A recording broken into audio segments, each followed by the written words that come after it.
நான் வர சொல்லியே. இது கேஸ் ஏன் மேல ஆயிரும் அப்புறம். இங்க வந்திருக்கிற எனக்கு பிடித்த பேசவா வேணாவா? கிளம்பில எல்லாருமே கிளம்பிடலாம், டைம் ஆகுது. கொடுக்குற அவார்டு உலகம் ஃபுல்லாக இருந்து செலக்ட் பண்ணுவாங்க. இந்த அவார்டை ஏற்கனவே வாங்கினவர் வந்து கிறிஸ்டபர் நோலன் அப்படின்னு சொல்லி சொன்னார். நான் அப்படியே பார்த்தேன் அவரை, வினோத்தை பார்த்துட்டு, எந்த ஊர் பிரதர் உங்களுக்கு அப்படின்னு. அண்ணே இங்கே தானே, மதுரை தானே அப்படின்னாரு. எனக்கு வந்து ஒரு மாதிரி அப்படியே கூஸ் பம்ஸ் ஆயிடுச்சு. மதுரையிலேருந்து போய் ஒரு இன்டர்நேஷ்னல் ஃபிலிம் எடுத்து கிறிஸ்டபர் நோலன் வாங்கின அவார்டை ஒருத்தன் நம்ம ஊரில் வாங்கியிருக்கான், ஏன் இது வெளியே தெரியவே இல்லை அப்படின்னு சொல்லி நான் அருண்கிட்ட கேட்டேன். இல்லை தெரியலங்க, அந்த படம் எப்போ தான் ரிலீஸு, அதை ரிலீஸ் பண்ணி இதை ஒரு மொமெண்ட் ஆக்கலாமே என்பது, அது என்ன காரணங்கள் எனக்கு தெரியல, அதுக்குள்ளே நான் போக விரும்பல, அது கரெக்டாக நடக்கலைன்னும் போது அப்போ நான் அருண்கிட்ட சொன்னேன், அவரோட அடுத்த படம் நான் ப்ரொடியூஸ் பண்ணுறேன், அவர் என்ன கதை வச்சுருக்காருலாம் தெரியல, என்னவாக இருந்தாலும் நான் பண்ணுறேன், கதைக்காக நான் பண்ணுறதுன்ற தாண்டி இப்படி ஒருத்தனை செலிப்ரேட் பண்ணுறதுக்காக நான் இந்த படம் பண்ணுறேன்னு. இந்த படம் ஆரம்பிக்கப்பட்டதுக்கான ஒரே காரணம் வினோத் ராஜ் அப்படிங்கிற ஒருத்தரை செலிப்ரேட் பண்ணுறதுக்காக மட்டும்தான். அதுக்காக தான். இது என்ன பட்ஜெட் எதுவுமே தெரியாது. அவர் கதை சொன்னார், ஐடியா சொன்னார், எனக்கு ஃபுல் கதையெல்லாம் சொல்லாதீங்க, சொன்னீங்கன்னா அது இப்படி இருக்கலாம் அப்படி இருக்கலான்ற டிஸ்கஷன் வரும். நோ, உங்களுக்கு என்ன எடுக்கணும்னு தோணுதோ அதை எடுங்க, பட்ஜெட்டை ஒர்க் அவுட் பண்ணி கொடுங்க, இதை நம்ம பண்ணுறோம், அவ்வளோதான். ஏன்னா இங்கேருந்து பயங்கரமான படம் வரணும், நம்ம ஊர்லேருந்து ஏன் வர்றதில்லை, நம்ம ஊர்லேருந்து ஏன் வர்றதில்லை, நம்ம அடிக்கடி கேட்டுகிட்டே இருக்கோம். அதை நிறைய இயக்குனர்கள் பண்ணிகிட்டே இருக்காங்க. அதையும் தாண்டி ஒரு ஸ்டெப் வைக்கணும்னா இந்த மாதிரி ஒரு விஷனோட வரும்பொழுது அவங்கள எந்த கேள்வியும் கேட்காம அந்த விஷனோடே அவங்கள விட்டுறது தான் சரியாக இருக்கும்னு எனக்கு தோணுச்சு. ஸோ இது வினோத் ராஜை செலிப்ரேட் பண்ணுறதுக்காக நான் எடுத்த படம் இது. இப்போ அந்த செலிப்ரேஷன் ஆரம்பிச்சிருச்சுன்னு நினைக்கிறேன். எனக்கு அந்த சந்தோஷம் இருக்குது. வினோத், இது வந்து ஒரு ஸ்டார்ட் தான். இந்த படத்தில் நான் என்ன இன்வெஸ்ட் பண்ணியிருக்கேனோ இது போக இந்த படம் வெற்றி அடைஞ்சு எனக்கு லாபம் வந்தால் அதில் ஃபஸ்ட்டு இருக்கிறத எடுத்து நான் உங்களுக்கு அடுத்த படம் அட்வான்ஸாக கொடுப்பேன். நான் நீங்கள் அடுத்து என்ன படம் எடுக்கணும்னு நினைக்கிறீங்களோ அதை எடுங்க. அது போக இன்னும் கொஞ்சம் லாபம் கிடைச்சதுன்னா வினோத் ராஜ் மாதிரி இன்னும் எங்கேயாவது இயக்குனர்கள் இருக்காங்களான்னு தேடி கண்டுபிடிச்சி கொடுக்கறதுக்கு அருண் விஸ்வா இருக்கிறாரு. அவர் அந்த மாதிரி கண்டுபிடிச்சி கொடுத்தாருன்னா அவங்களுக்கு இன்னும் 2 பேருக்கு நான் அட்வான்ஸ் கொடுப்பேன். ஏன்னா சம்பாதிக்கணும் அப்படின்ற மாதிரி படம் எடுக்கணும். முக்கியம், சினிமாவில் முக்கியமானது வந்து ஒரு பணம் போட்டால் அதுலேருந்து நம்ம சம்பாதிக்கணும். பட் நான் சம்பாதிக்கிறதுக்கு நீங்கள் வந்து எனக்கு நடிகன்ற அங்கீகாரம் கொடுத்து என்னை அதுலேயுமே ஸ்டார் ஆக்கி என் படத்துடைய வியாபாரத்தையும் நீங்கள் பெருசாக்கி வச்சுருக்கீங்க. நான் போய் சின்சியராக வேலை பார்த்தா நிச்சயமாக காசு வரும். அப்போ அதுலேருந்து சினிமாவுக்கும் பயன்படுற மாதிரி ஏதாவது ஒன்று செய்யணும் அப்படிங்கிறதான். அன்றைக்கி புஷ்கர் காயத்ரி அவங்க படம் பார்த்துட்டு என்கிட்ட வந்து கை கொடுத்துட்டு ஒன்று தான் சொன்னாங்க, this is your service to சினிமான்னு சொன்னாங்க. அப்படி இந்த படம் நடந்துருச்சுன்னா நமக்கு இந்த வாழ்க்கையை கொடுத்த இந்த சினிமாவுக்கு என்னால் முடிஞ்ச ஒரு சின்ன ரிட்டர்னாக நான் இதை பார்க்குறேன். தேங்க்யூ. இந்த மாதிரி படங்கள் எடுக்கிறதுக்கான தைரியத்தை கொடுத்தது மக்கள், நீங்கள் எல்லாரும் தான். நீங்கள் என்ன நடிகன் ஆக்குனது, அதன் மூலமாக எனக்கு கிடைக்கிறது மூலமாக வச்சு நான் இதை பண்ணுறேன்.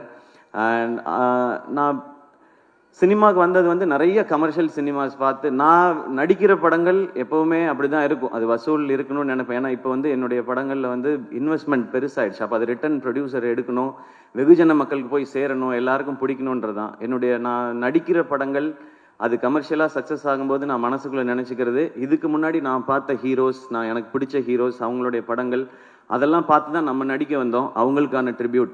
ஆனால் இந்த கொட்டுக்காளி வந்து இந்த படம் எடுத்தது இன்னைக்கு இருக்குது. நான் முக்கியமாக காலேஜ் டைமில் தான் நான் அதிகமான சினிமா பார்த்தேன். ஸ்கூல் டைமில் அப்போ வீட்டில் அவ்வளோ பெர்மிஷன் கிடைக்காது, அவங்க கூட்டிகிட்டு போகிற சினிமா மட்டும்தான். காலேஜ் டைமில் நான் பார்த்த காலகட்டத்தில் தான் நான் வந்து பார்த்தது வந்து Balaji Sakthivel sir, Lingusamy sir, Gautham Menon sir, AR Murugadoss sir, Hari sir, Dharani sir, இவங்க படங்கள் எல்லாம் தான் நான் பார்த்தேன். ஸோ நான் இந்த மாதிரி படங்கள் எடுத்து இது வந்து சக்ஸஸ் ஆகிறது, இது வரைக்கும் தமிழ் சினிமாவை ஒவ்வொரு முறையும் அடுத்தடுத்த கட்டத்துக்கு கொண்டு போன இயக்குனர்களுக்கு ஒரு ரசிகனா நான் கொடுக்குற ஒரு மரியாதையும் ட்ரிபியூட்டும் தான். பாரதி ராஜா சார், பாலச்சந்தர் சார்ல ஆரம்பித்து இன்னைக்கு எல்லா வகையிலையுமே நம்ம சினிமாவே நெக்ஸ்ட் லெவலுக்கு கொண்டு போயிட்டு இருக்கிற வெற்றி சாராக இருக்கட்டும், எல்லாருக்குமே நான் ஒரு சினிமா ரசிகனாக இருந்து சினிமாவுக்குள்ளே வந்ததுக்கு என்னுடைய ஒரு ட்ரிபியூட்டாக நான் இந்த கொட்டுக்காளி படத்தை நான் பார்க்குறேன். தேங்க்யூ. நீங்கள் எல்லாரும் இன்ஸ்பயர் பண்ணியிருக்கீங்க அடுத்தடுத்த ஜென்ரேஷன்ஸை. ஸோ நாங்கள் அடுத்த ஜென்ரேஷன் எல்லாரும் சேர்ந்து இதை முயற்சி பண்ணியிருக்கிறோம்.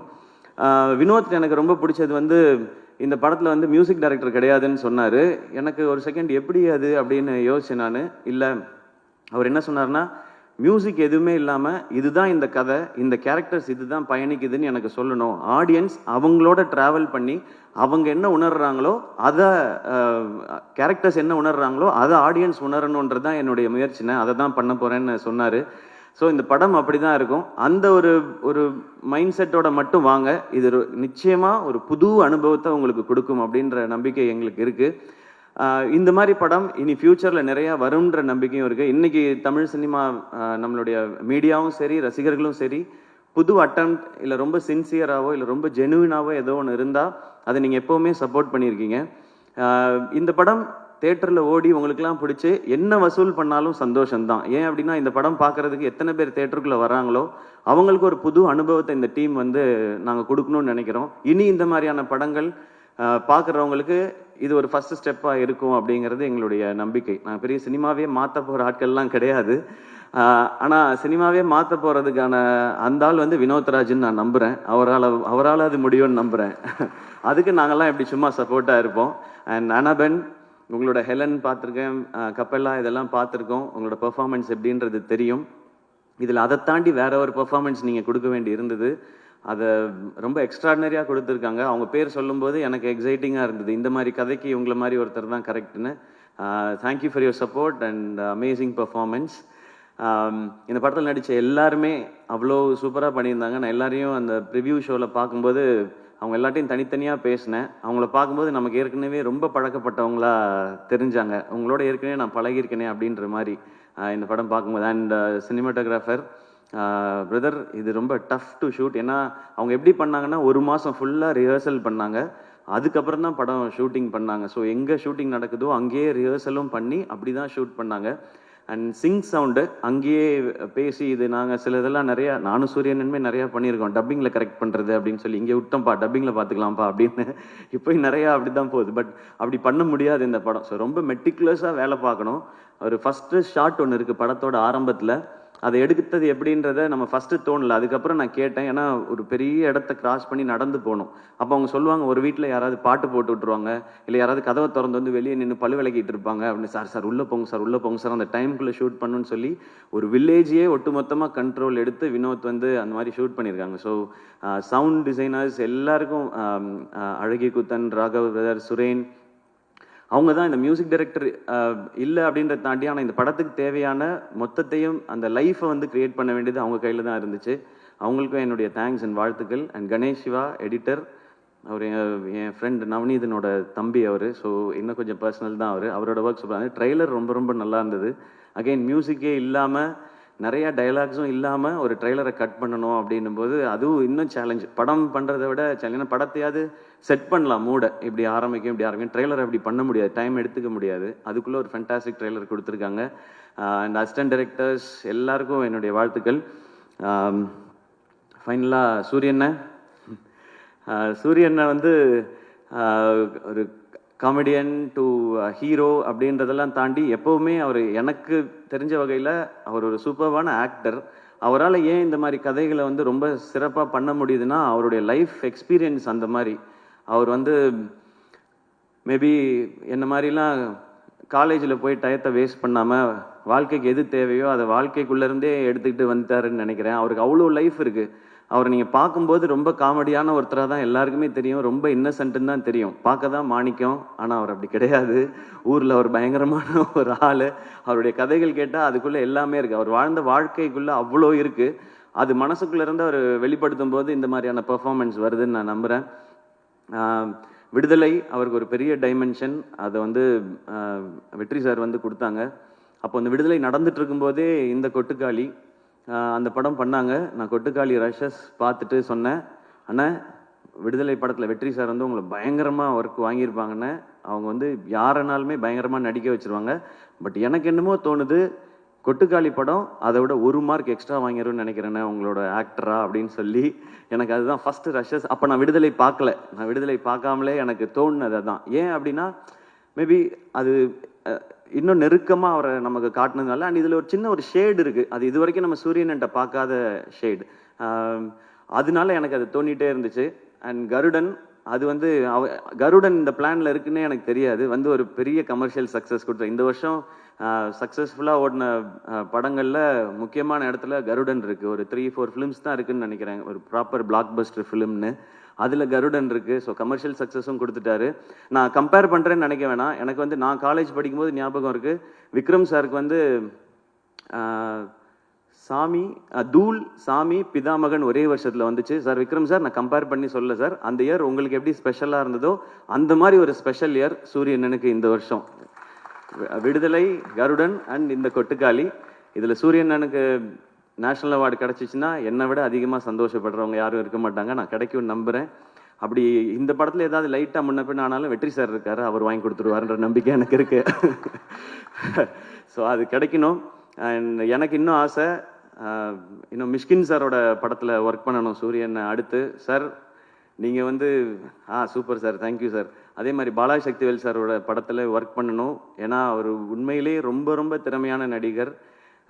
எனக்கு ஏன் அதெல்லாம் நான் ஏன் ஒர்க் பண்ணணும்னு கேட்கலன்னா, அவங்களாம் நிறைய பயங்கரமாக நடிக்க சொல்லுவாங்க, நமக்கு அவ்வளோ வராது. நமக்கு ஓரளவுக்கு அப்படியே பண்ணிட்டு மொத்தமாக ஒரு பேக்கேஜ் தான் நம்ம. ஆனால் சூரியன்னா என்னை விட இன்னும் நல்லா நடிக்கக்கூடியவர். ஸோ எல்லா இந்த மாதிரி ஒரு எக்ஸ்ட்ராடினரியான டைரக்டர்ஸோட அவர் ஒர்க் பண்ணணும்.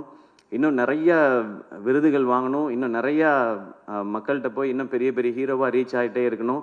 அவர் எனக்கு காமெடியன், ஹீரோ அப்படிலாம் நான் பார்த்ததே கிடையாது. என்றைக்குமே அண்ணன், என் அண்ணன் ஜெயிச்சா நான் ஜெயிச்ச மாதிரி, அவ்வளோதான். அண்ட் மீண்டும் ஒரு முறை பாலாஜி சக்திவேல் சார், உங்களுக்கு ஒரு ஸ்பெஷல் தேங்க்ஸ். ஏன்னா முருகதாஸ் சார் அன்னைக்கு சொன்னார், சார் நீங்கள் படம் பார்த்துட்டு போய் டியர் சார்ஸ்ன்னு போட்டு டைரக்டர்ஸ் குரூப்பில் இந்த படத்தை கண்டிப்பாக பாருங்கன்னு சொல்லி அவங்க வந்து மெசேஜ் போட்டாங்க. அண்ட் லிங்குசாமி சார் படம் பார்த்துட்டு ஒரு பைட் கொடுத்துட்டு அடுத்த நாள் காலையில் எழுந்திரிச்சு ஒரு 5 minutes வீடியோ கொடுத்துட்டு இங்கே வந்து படத்தை பற்றி பேசுகிறாங்க. Thank you sir. அண்ட் மணி சாருக்கு வந்து இவங்க வாய்ஸ் நோட் போட்டிருக்காங்க. மணிரத்னம் சாருக்கு, சாரி நான் மணி சார்ன்னு சொல்லிட்டேன்னு தப்பாக நினச்சிக்காதீங்க. மணிரத்னம் சாருக்கு வந்து வாய்ஸ் நோட் போட்டிருக்காங்க, நான் ஒரு படம் பார்த்தேன் சார்ன்னு சொல்லி, சாரும் நான் பார்க்குறேன்னு சொல்லி. ஸோ இவ்வளோ ஓன் பண்ணி பண்ணுறாங்க. வெற்றி சாரும் அந்த மாதிரி எங்கே பார்த்தாலுமே வினோத் முக்கியமான டைரக்டர், கொட்டுக்காளி படம் வரப்போகுதுன்னு சொல்கிறாங்க. அண்ட் மிஷ்கின் சார், எனக்கு தெரிஞ்சு நாங்கள் யாரும் எந்த கண்டென்ட்டும் இந்த படத்தை ப்ரமோட் பண்ணுறதுக்கு இதுக்கப்புறம் கொடுக்க வேண்டிய அவசியமே இல்லைன்னு நினைக்கிறேன். 10 எபிசோடு யூடியூப்பில் போடலாம், முடிஞ்சால் நெட்ஃப்ளிக்ஸ்லேயோ அமேசான்லேயோ ஒரு சீசனாகவே ரிலீஸ் பண்ணலாம். மிஷ்கின் சாரும் கொட்டுக்காளி ஆடியோ லான்ச்சுன்ற பேரில் எனக்கு தெரிஞ்சு அது கொட்டுக்காளியை விட அதிக OTT ரைட்ஸ் போகிறதுக்கு வாய்ப்பு நிறையா இருக்குது. அவ்வளோ கண்டென்ட் ஏன் அவங்களுக்கு இதில் எதுவுமே பெனிஃபிட் இல்லையே. ஆனால் அதுதான் அவங்க சினிமா மேலே வச்சுருக்க காதல். இதுக்கு எவ்வளோ நன்றி சொன்னாலும் பத்தாது. எனக்கு ரொம்ப சந்தோஷம், இந்த சினிமாவில் இயக்குனர்கள் ஆவது இவ்வளோ ஒற்றுமையாக இருக்காங்களேன்னு நினைக்கும் போது எனக்கு ரொம்ப சந்தோஷமாக இருக்குது. அது இருக்கட்டும். ஏன்னா இயக்குனர்கள் நீங்கள் ஒற்றுமையாக இருந்து வித்தியாசமான படைப்புகளை கொடுத்தா தான் நாங்கள் ஹீரோஸோ ஸ்டார்ஸோ எல்லாமே. உங்கள்கிட்ட இருந்து கிடைக்க சந்தோஷம். அண்ட் ரவிக்குமார் வெதர், தேங்க்யூ. இதை நீங்கள் வந்து இன்னும் மக்கள்கிட்ட கொண்டு போய் சேர்க்குற விதமாக ஒலிம்பிக்கோட கம்பேர் பண்ணி சொன்னீங்க, தேங்க்யூ உங்களுக்கு. அண்ட் பத்திரிகையாளர்கள், நிச்சயமாக உங்களுக்கு இந்த படம் பிடிக்கும்ன்ற நம்பிக்கை இருக்குது. இந்த படம் வசூல் செய்கிறது விட ரொம்ப ரொம்ப முக்கியம் வினோத் இந்த படத்தின் மூலமாக அடுத்த கட்டத்துக்கு நகர்றது. ஏன்னா நான் பார்க்குறது வினோத் தமிழ் சினிமாவோட ஒரு ப்ரைடு. எங்கள் தமிழ் சினிமாவிலேருந்து எங்ககிட்ட ஒரு இயக்குனர் இருக்கான், அவன் வினோத் ராஜ், கொட்டுக்காளியோட வரான் அப்படின்றதான். ஆடியன்ஸ் படத்தை பாருங்கள். நிறைய கருடனை மறந்துடுங்க, விடுதலையை மறந்துடுங்க, அது ரெண்டும் வேற வேற மாதிரியான படம். இது வித்தியாசமான ஒரு அனுபவத்தை நிச்சயம். இந்த வித்தியாசமான வார்த்தையை ரொம்ப நானே நிறையா பயன்படுத்திட்டேன் என்னுடைய படங்கள்லேயே. இது ஒரு வித்தியாசமான படம் அப்படிலாம். இது எந்த வித்தியாசமானதுன்னா, இது ஒரு புது எக்ஸ்பீரியன்ஸ், அதான் சொல்ல தெரியுது. நம்ம இது வரைக்கும் போகாத ஏதாவது ஒரு தீம் பார்க்குக்கு போனோம், அது எப்படி இருக்குன்னே தெரியாமல் நம்ம போனோம்னா அது ஒரு அனுபவம் கொடுக்கும் இல்லையா. அந்த மாதிரியான அனுபவத்தை இது கொடுக்கும்னு நான் நம்புகிறேன். இதுக்குள்ள எல்லாமே பேசியிருக்காரு வினோத், எல்லா வகையான அரசியலும் பேசியிருக்காரு. ஆனால் எதையும் கருத்தாக திணிக்காமல் கதையோட்டத்தில் கேரக்டர்ஸோட இயல்புலேயே சொல்லியிருக்காரு. இந்த படத்தை நீங்கள் சப்போர்ட் பண்ணிங்கன்னா நிச்சயம் கொட்டுக்காளி மாதிரி இன்னும் SK ப்ரொடக்ஷன்ஸ்லேருந்து நிறைய படைப்புகள் வரும். நிறைய இயக்குனரை உங்களுக்கு அடையாளப்படுத்த, நான் வந்து யாரையும் கண்டுபிடிச்சி உங்களுக்கு நான் தான் வாழ்க்கை கொடுத்தேன், இவங்களை நான் தான் ரெடி பண்ணேன், அந்த மாதிரிலாம் நான் சொல்ல மாட்டேன். ஏன்னா என்னை அப்படி சொல்லி பழகிட்டாங்க, நான் தான் வாழ்க்கை கொடுத்தேன்னு. அந்த மாதிரி ஆள் நான் இல்லை. எனக்கு இது ஒரு சின்ன ஒரு இன்ட்ரடியூஸ் பண்ணுவோம்ல, இங்கே பாருங்கள் இவங்க தான் என் ஃப்ரெண்ட் அப்படின்னு சொல்லுவோம்ல, அந்த மாதிரி வேலைகளை அதுவும் நீங்கள் கொடுத்த இந்த ஆக்டர்ன்ற இந்த பொசிஷன்லேருந்து இதை கரெக்டாக யூஸ் பண்ணி பண்ணணும்னு நினைக்கிறேன். இது வெற்றி அடைந்தால் இந்த மாதிரி முயற்சிகள் இன்னும் தொடரும். மீண்டும் மறுமுறை எல்லாருக்கும் நன்றி and love you all. And உங்களுக்கு தேங்க்யூ, நீங்கள் தொகுத்து வழங்கினதுக்கு. அண்ட் உங்களோட ஷோஸ் எல்லாமே சூப்பராக இருக்குது. அண்ட் எல்லாருமே அதை பற்றி பேசிகிட்டு இருந்தோம். இப்போது கங்க்ராச்சுலேஷன்ஸ்.